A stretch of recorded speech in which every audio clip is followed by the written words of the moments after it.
सती और शिव का विहार वर्णन। 22वां अध्याय। ब्रह्मा जी बोले, किसी समय वर्षा ऋतु में जब श्री महादेव जी कैलाश पर्वत के शिखर पर विराजमान थे, उस समय सती शिव जी से कहने लगी। सती बोली, हे देवदेव, हे महादेव, हे शंभो, हे मेरे प्राण वल्लभ, मेरे नाथ, मेरे वचन को सुनिए और ही मानत सुन करके उसे कीजिए।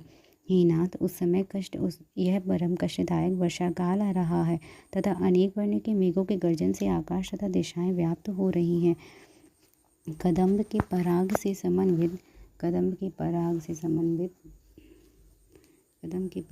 समन्वित जल बिंदुओं को लेकर बहने वाली मनोहारिणी तथा तीव्र गति वाली वायु प्रवाहित हो रही है। इस वर्षा काल में जल समूह की धाराओं से वृष्टि करते हुए तथा चमकती हुई बिजली की पताका वाले इन मेघों की गर्जना के कारण किसका मन विक्षुब्ध नहीं हो जाता। विरही जनों की दुखदायी कर देने वाला यह वर्षा काल महाभयानक है। इस समय आकाश के मेघाच्छन्न होने के कारण दिन में तो न सूर्य का दर्शन हो पा रहा है, न तो रात्रि में चंद्रमा ही दिखाई पड़ता है। दिन भी रात्रि के समान प्रतीत हो रहा है। प्रचंड वायु के झोंकों के कारण मेघ शब्द करते हुए आकाश में कहीं भी स्थिर नहीं हो पा रहे हैं। हे शंकर, ये मेघ ऐसे प्रतीत हो रहे हैं जैसे अभी लोगों के सिर पर गिर जाएंगे।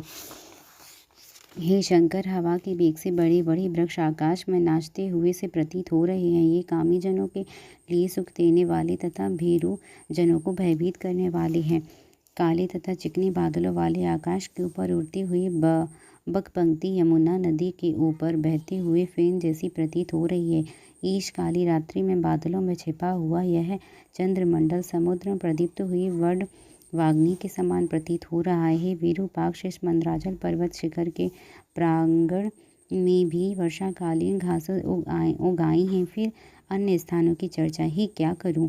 मंदराचल पर आश्रय ग्रहण करने वाले इन काले श्वेत और रक्तवर्ण के मेघ से यह विशाल हिमालय इस प्रकार प्रतीत हो रहा है जैसे पत्तों के पूर्ण दुग्ध का समुद्र हो।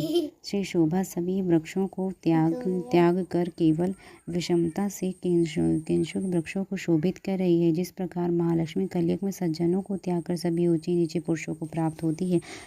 मंदराचल पर्वत के शिखर पर वास करने वाले बादलों के शब्द से हर्षित होकर मोर वन में अपनी पीठ दिखाकर नृत्य कर रहे मेघों के लिए उत्सुक इस चातकों की मधुर ध्वनि इस वर्षा काल में सुनाई पड़ रही है। और पथिकगण तीव्र जल वर्षा के कारण रास्ते में होने वाले थकान को दूर कर रहे हैं। शंकर, मेरी देह पर मेघों द्वारा ओले गिराए जाने से उत्पन्न हुई इस दुर्नीति को तो देखिए, जो अपने अनुगामी मोर तथा चातकों पर भी उपलब्ध वर्षा कर उन्हें ओलों से आच्छादित कर रहे हैं। गिरीश, मोर तथा सारंग भी अपने मित्र बादल से पराभव को प्राप्त दूर होने पर भी हर्षपूर्वक मानसरोवर को चले जा रहे हैं। महेश सदाशिव, इस विषम परिस्थिति में केवल आपको छोड़कर कौवा और चकोर पक्षी भी अपना घोंसला बना रहे हैं। अब आप ही बताइए, घर के बिना आप किस प्रकार शांति प्राप्त करेंगे। हे पिनाकधारिण, मुझे इन मेघों से बहुत बड़ा भय उत्पन्न हो गया है। इसीलिए मेरे कहने से निवास के लिए शीघ्र ही घर बनाने का प्रयत्न कीजिए। हे वृषभध्वज, आप कैलाश पर्वत पर, हिमालय पर अथवा महाकोशी पर या पृथ्वी पर अपने योग्य निवास स्थान बनाइए। ब्रह्मा जी बोले, हे नारद, इस प्रकार दक्ष कन्या सती के द्वारा बार बार कहे जाने पर शिव जी अपने सिर पर स्थित चंद्रमा के प्रकाश पुंज के समान उज्ज्वल मुख से हंसने लगे। तदंतर मुस्कुराहट के कारण खुले होठों वाले वे सर्व तत्व ज्ञाता महात्मा परमेश्वर महादेव जी सती को प्रसन्न करते हुए कहने लगे। ईश्वर बोले, हे मनोहरी, हे मेरी प्रिय, तुम्हारी प्रीति के लिए मैं तुम्हारे रहने की योग्य निवास स्थान इस जगह पर बना दूंगा जहाँ मेघ कभी भी नहीं जा सकेंगे। हे मनोहरी, वर्षा काल में भी ये मेघ हिमालय पर्वत मध्य भाग के नीचे ही नीचे घूमते रहते हैं। उसी प्रकार हे देवी, ये मेघ इस कैलाश पर्वत के भी नीचे ही नीचे घूमते हैं, कैलाश पर्वत के ऊपर नहीं जाते हैं। पुष्कर, आवर्तक आदि मेघ भी जम्बू के मूल भाग तक ही रह जाते हैं। ये जम्बू के ऊपर रहने वाले सुमेरी पर्वत के शिखर पर नहीं जाते हैं। प्रिय, इस वर्णित पर्वतों में जिस पर्वत पर तुम्हारी निवास करने की इच्छा हो उस पर्वत को शीघ्र ही बताओ। इस हिमालय पर्वत पर निवास करने से स्वक्षण विहार करने वाले सुवर्ण के सदृश पंख वाली ये अनिल नामक पक्षी समूह ऊंचे ऊंचे मधुर शब्दों से तुम्हारे कौतुक के लिए क्रीड़ा का गान करेंगे। सिद्धों की कमनीय स्त्रियां मणियों के द्वारा कोट कर बनाई गई इस हिमालय भूमि पर स्वेच्छा विहार काल में कौतुक से तुम्हारे बैठने के लिए आसन का निर्माण कर स्वच्छ पृथ्वी को तुम्हारे लिए अर्पण करेंगे और अनेक प्रकार के फल मूल आदि लाकर देने की इच्छा करेंगी। नाग कन्याएं, पर्वत कन्याएं एवं तुरंग मुखी किन्नरियां, ये सभी मन को मोहने वाले अपने हाव भाव से सदैव तुम्हारी सहायता करेंगी। तुम्हारे सतुलनीय रूप तथा मनोहारी मुख को देखकर वहाँ की स्त्रियां अपने पति के लिए मनोहर लगने वाले शरीर, अपने रूप और गुणों को धिक्कार करेंगी और तुम्हारी ओर निरंतर देखती रहेंगी। पर्वत राज हिमालय की पत्नी मेनका, जो अपने रूप एवं तथा गुण से त्रिलोक में विख्यात है, वे भी तुम्हारे मनो अनुकूल ऐश्वर्य, आशीर्वाद और प्रार्थना से तुम्हें प्रसन्न करना चाहेंगी। गिरिराज से वंदना के युग समस्त पूजन तुम्हें प्रसन्न करने का सदा प्रयत्न करेंगे और यदि अत्यंत उदार रूपा तुमको कभी शोक हुआ तो वे लोग तुम्हें शिक्षा देंगे तथा अपने गुणों से प्रसन्न रहेंगे। हे प्रिय, कोकिलों के विचित्र मधुर आलापों से परिपूर्ण कुंज समूहों से आवृत स्थान से जहाँ वसंत की उत्पत्ति का स्थान है, क्या तुम उस स्थान में जाना चाहती हो जहाँ विविध प्रकार के अनेक तालाब, सैकड़ों कमलिनियों से समन्वित शीतल जल से परिपूर्ण है, जहाँ अश्व, हाथी और गौओं का निवास है। हे देवी, वहाँ सभी प्रकार की कामनाओं को प्रदान करने वाले कल्प संज्ञक वृक्षों से घिरे हुए सुंदर मनोहारी पुष्पों को तथा हरे भरे नवीन घास के मैदानों को प्रफुल्लित नेत्रों से देखना। हे महामाई, इस प्रकार के उस हिमालय पर हिंसक जंतुगण भी शांति पूर्वक निवास करते हैं। वह अनेक प्रकार के मृगगणों से युक्त वहाँ पर स्थित देवालयों में मुनियों तथा यतियों का निवास है। उस पर्वत के शिखर स्फटिक, सुवर्ण और चांदी से व्याप्त है। वह मानसादि सरोवरों से चारों ओर से सुशोभित है। यह सुवर्ण से बने हुए रत्नों के दंड वाले अधखिले कमलों से व्याप्त है। शिशुमार एवं असंख्य कच्छप एवं मकरों से वह मानसरोवर परिव्याप्त है। वह मनोहर नील कमलों और उत्पल कमलों से शोभित है।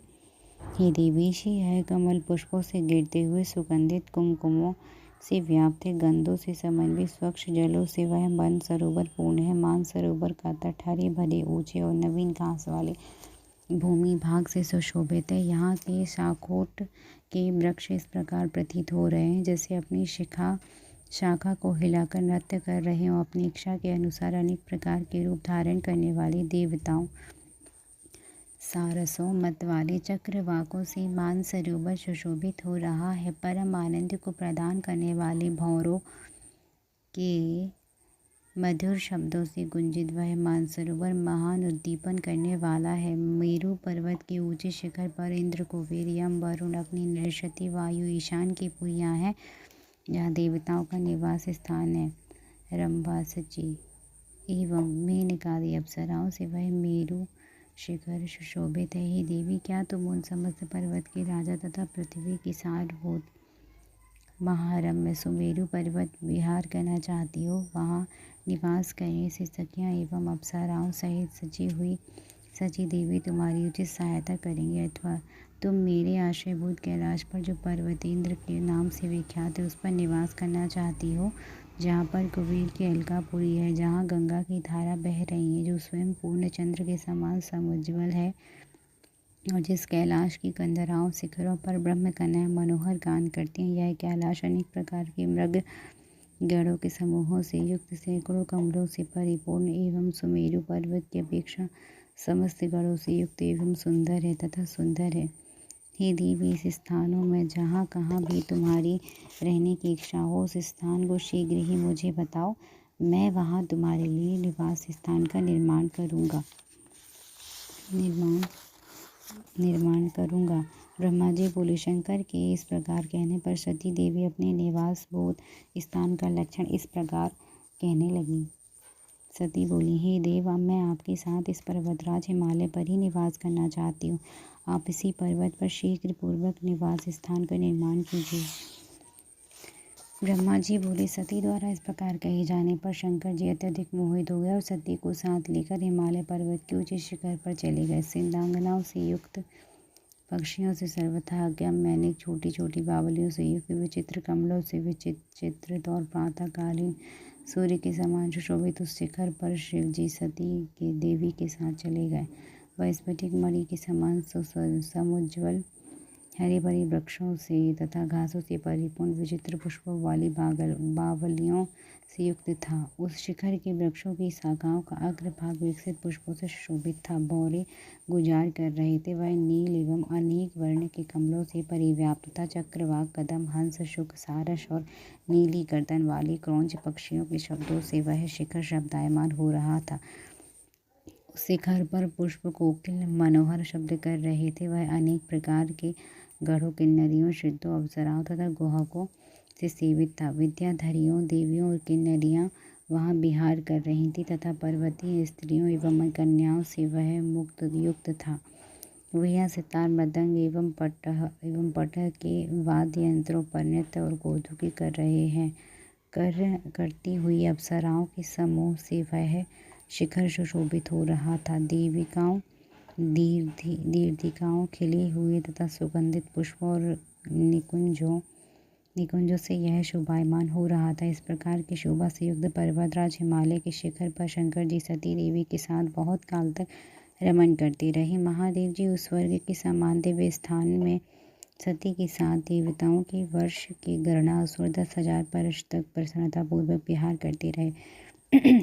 वे कभी उस स्थान को छोड़कर सती के साथ किसी दूसरे स्थान पर चले जाते थे और कभी देवताओं से व्याप्त मेरु शिखर पर चले जाते थे। इस पर पृथ्वी तल के अनेक प्रकार के द्वीपों, उद्यानों, वनों में जाकर पुनः वहां आकर सती के साथ रमण करने लगते थे।